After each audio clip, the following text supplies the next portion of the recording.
সময়টা তখন বর্ষাকাল হওয়াতে চারদিকটায় শুধু পানি আর পানি। আর এই মাঠ ভরা অনেক সুন্দর, টইটুম্বুর অনেক সুন্দর। পানির উপর মাথা উঁচু করে দাঁড়িয়ে আছে হাজারো কাশফুল, যার মাঝে কিছু ছোট ছোট বালিহাঁসের ছানা মনের সুখে সাঁতরে বেড়াচ্ছে। এদিকে বালিহাঁসের ছানাগুলোকে লক্ষ্য করে বেশ কিছুক্ষণ ধরে একটি কাক ওত পেতে আছে তাদের শিকার বানাতে, যা কিছুটা দূর থেকে রাস্তা দিয়ে হেঁটে যাওয়ার সময় এক ব্যক্তি লক্ষ্য করেন। ব্যক্তিটি আরও লক্ষ্য করেন যে বালিহাঁসের ছোট ছোট ছানাগুলোর আশপাশে কোনো বড় বালিহাঁস অর্থাৎ তাদের বাবা মার আনাগোনাও দেখা যাচ্ছে না।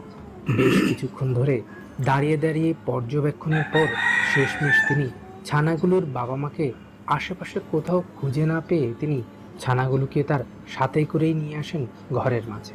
ঘরে এনে প্রথমে তিনি ছানাগুলোকে